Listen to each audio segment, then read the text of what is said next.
Got something today. My boy Casual Geographic. Give him a subscribe. Shout out to my boy. I've been watching you for a minute. Talking about when animals get elevated. I got my black coat.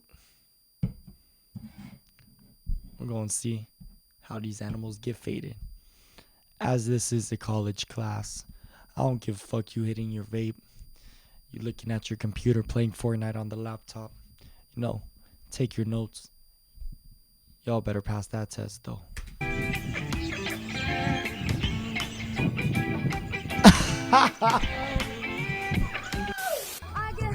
My boy. So one night in 2011, a Swedish man called the authorities to remove a moose in his neighbor's yard, and he added that he believed the moose was intoxicated. How did he know it was intoxicated? No reason really, just an inkling. Apparently the moose got wasted off apples from a tree and got so tipsy that it tipped over and became part of the tree. And it took fire and rescue services to divorce the sauce moose from its tree. The moose got up and proceeded to walk back into the forest.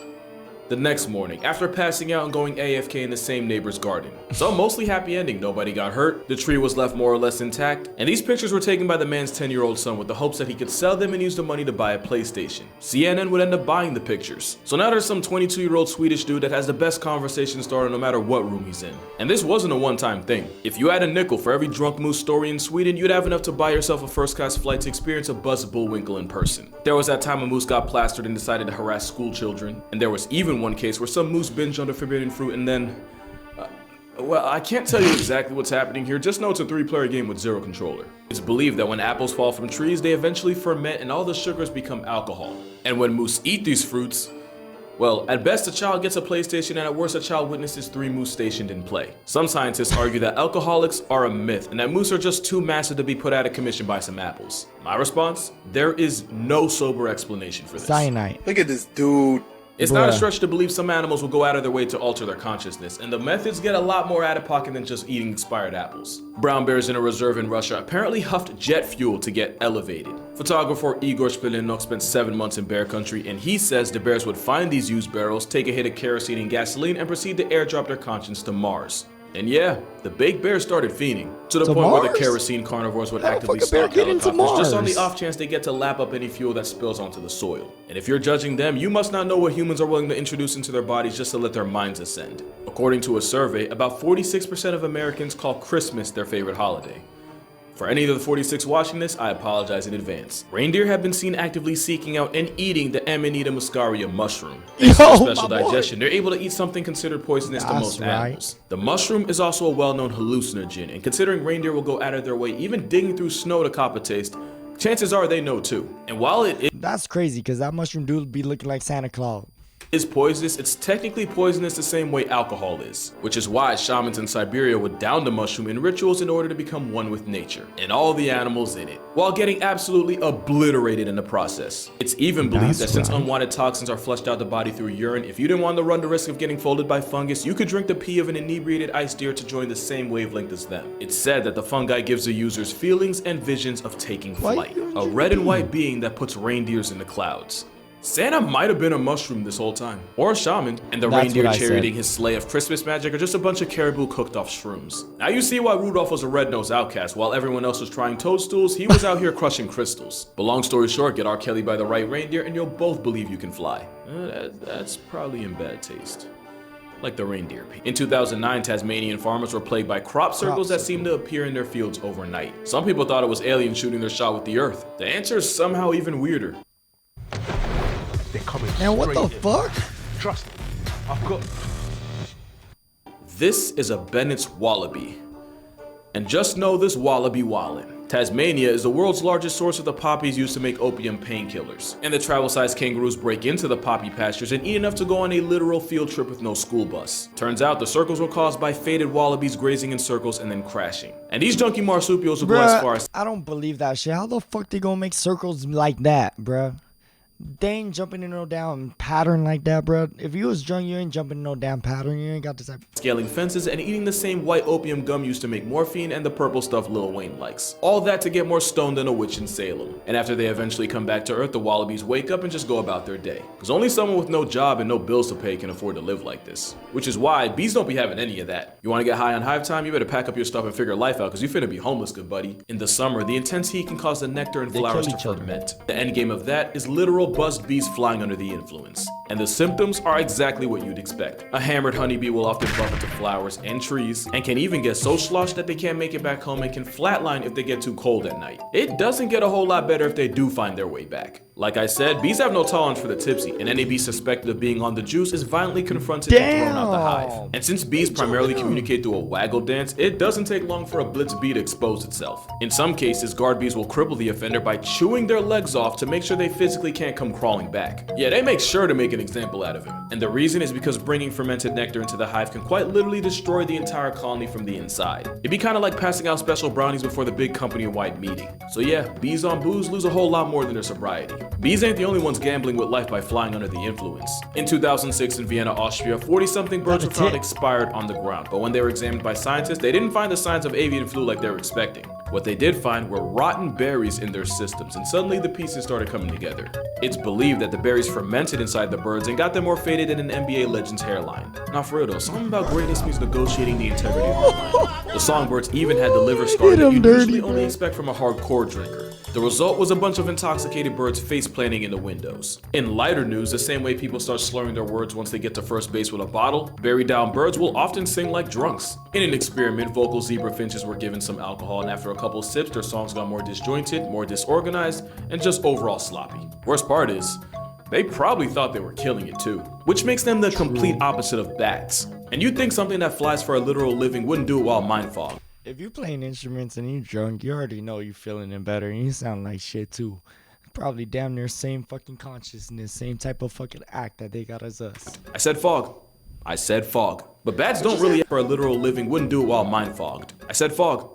I said fog. But bats don't really have a choice, and the ones that eat primarily fruit and nectar can often fall for the same traps as birds and bees and get royally fogged over. Except bats might just have the tolerance of a Russian veteran. In another experiment, you know, it's funny how often science involves drugging or drunking wildlife. But bats from Belize were liquored up until some of them had a blood alcohol content of 0.3. Keep in mind, driving while at 0.08 is playing with the law, life, and Lucifer, since that's who you finna see next. But the drunk bats were somehow able to perfectly maneuver through an obstacle course without FUIing into a face palm. They were also able to perfectly use their echolocation while very much buzzed off nectar, unlike the songbirds who literally couldn't hold their berries for their life. And since bats from Central and South America were able to handle it better than old world bats, it's believed this tolerance came from them eating more fermented fruit. So basically, the reason bats are able to completely drink you under the table is because the ones that couldn't became part of the past. Bats are some of the lightest mammals on the planet, yet are also one of the strongest heavyweights when it comes to elk. But they aren't number one. The animal with the highest tolerance is something you might not have even heard of before. The pen-tailed tree shrew weighs less than a pack of Skittles, yet can somehow also outdrink an elephant. The Malaysian tree shrew regularly sips nectar from the Batam plant, a plant so high in alcohol content that it smells like Peter Griffin after a shift at the brewery. A concentration of 3.8% makes it as potent as beer and gives this nectar one of the highest ACs of any food. Yet the shrew drinks it like water and seems immune to it, to the point where the tiny squirrel monkey in Malaysia will spend hours nursing nectar. Apparently that's like a human downing 9 glasses of wine, and they do it without 4 kids and a failed marriage. And science doesn't exactly know how tree shrews can do this without unlisting themselves from the census. And the shrews are so committed to the cause that the plants they drink from have literally evolved to make themselves more accessible to them. The Batam has strong, sturdy stems and potent smelling nectar that basically acts as a Batman signal to shrews. They really spend millions of years investing into the shrews' drinking habits. And the shrews evolved to be able to help themselves without also getting slumped. The slow loris is also a common customer of the Batam, and in an experiment, the bug-eyed booze monkey chose alcohol over literal water. All I know is that if chimps had the tolerance of the tree shrew, the world would be a slightly safer place. Yeah, I'm gonna go ahead and put an ad right here, because this is the part of the video where a lot of y'all are gonna click off. And honestly, I don't blame you. Chimps share about 99% of their DNA with us, and fiending for the fermented stuff is very much included. Chimps in West Africa have been caught trying the same palm wine villagers drink. They'd wait for the sugary palm wine to ferment and then use leaves as sponges to soak it up just so they can squeeze it into their mouths. And yeah, the chimps got turned,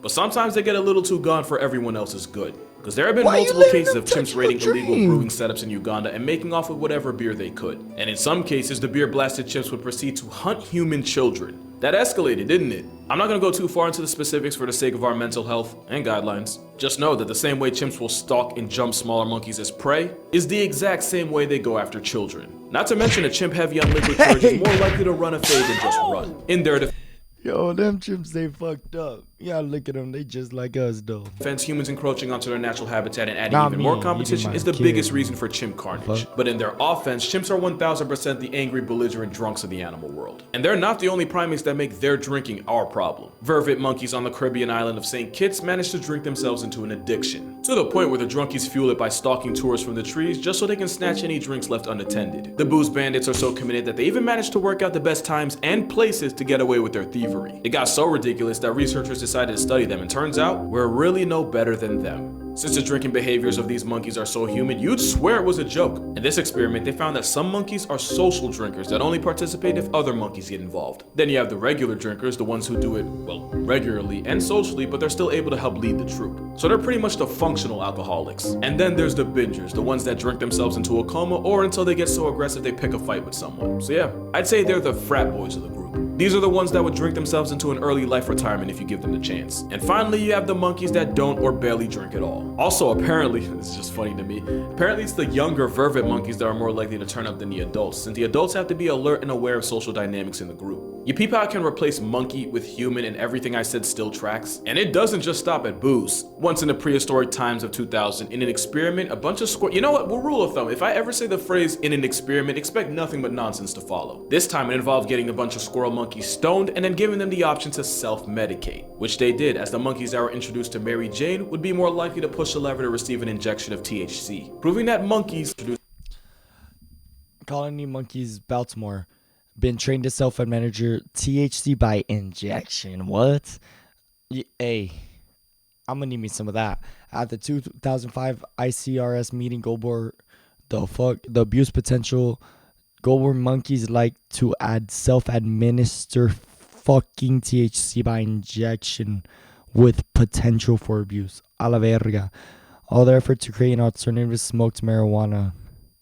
The drug companies have to run their products to assess their abuse potential. All their fiends. To Mary Jane would be more likely to push a lever to receive an injection of THC, proving that monkeys like to get high. And I could have told you that without the experiment. Especially when you see the things lemurs do to boost their conscience. Even though they're not technically monkeys, the primates of Madagascar might have the most creative way of getting lit. Millipedes are poisonous, and black lemurs specifically will grab the bugs, chew on them, and then rub the toxins all over their fur as if it's bug spray. Science says that's exactly what they use it for. But the poison also doubles as a mind-altering life choice that causes lemurs to drool and become the literal highest in the room.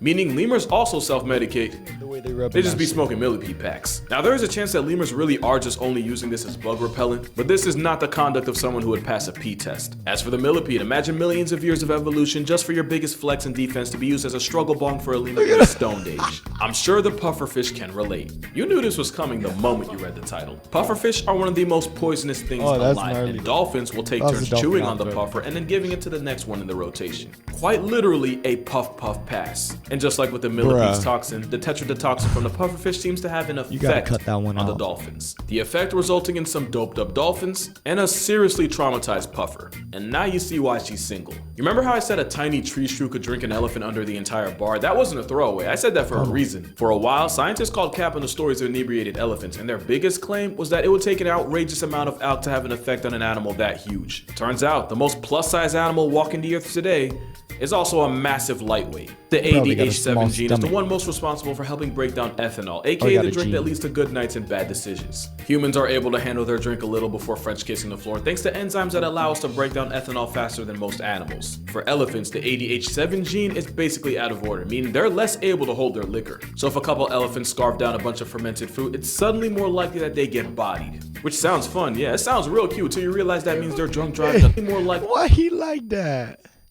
Who put him like that? They get bodied. Which sounds fun, yeah. It sounds real cute till you realize that means they're drunk driving a 12,000-pound meat vehicle, and the consequences can be bad for everyone's health. There's even a story out there where a herd of 50-something elephants near an Indian village drank liquor made from the mahua tree, and proceeded to drunkenly level several houses and even delete a few people. Animals like chimps and elephants become a threat to society the moment they get under the bottle.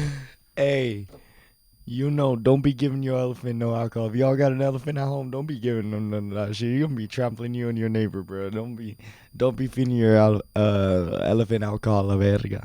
But one animal's habit makes it a legitimate danger to itself. Some dogs in Queensland have developed an obsession with cane toads. Cane toads produce bufotoxin as self-defense, but the poison is also hallucinogenic, and dogs will often lick the toads and go off one. It's so potent that a dog exposed to it once is more likely to go out of its way to seek out another toad to get zooted. And they probably got it from us. There was a brief but very real time where the cool kids your mom warned you about did toad behind the school. To the point where Peter Griffin of all people had to tell him to tighten up. And yeah, that's pretty much playing chicken with the Grim Reaper. Since the poison is poison, toad licking can result in both less dogs and people. There was even one case where a Spanish adult film star got charged with manslaughter after huffing toad with his friends and one of them ascended and never returned. 2020 for real had some of the wildest headlines. But dogs ain't the only pets that be on timing. But if you've ever seen a cat on catnip, you already knew that. Catnip comes from the pedicateria.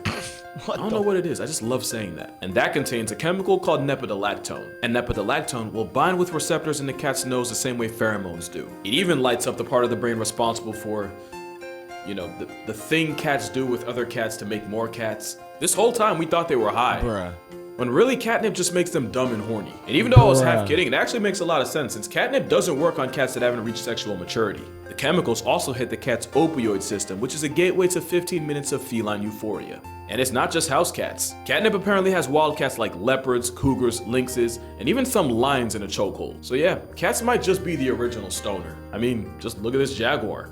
Lots of cats will eat grass and leaves as a way to clean their system. Jaguars doing it with the hallucinogenic yaji vine allows them to do so while also high-fiving Joe Rogan. And for the non-believers out there, I defy you to look this jag in the eye and tell me it's sober. Bro in a galaxy, and it's not this one. And it probably did start as something just to detox, but then eventually became a way of life. I mean, that's literally how cats got hooked on catnip. The Nepotecateria is a mosquito repellent, so there's a good chance that cats getting hooked on the nip was just a consequence of wild cats trying to get op flies off their back. So I guess you can say mosquitoes do matter, because without them, we wouldn't have videos like this. But that's gonna do it for this video. Go ahead and make sure you drink water, hug your mother. Don't do toad, man. It's not a game. Thank you all so much for watching, and I'ma see y'all in the next one. That's it for the video. These animals be getting litty a la verga.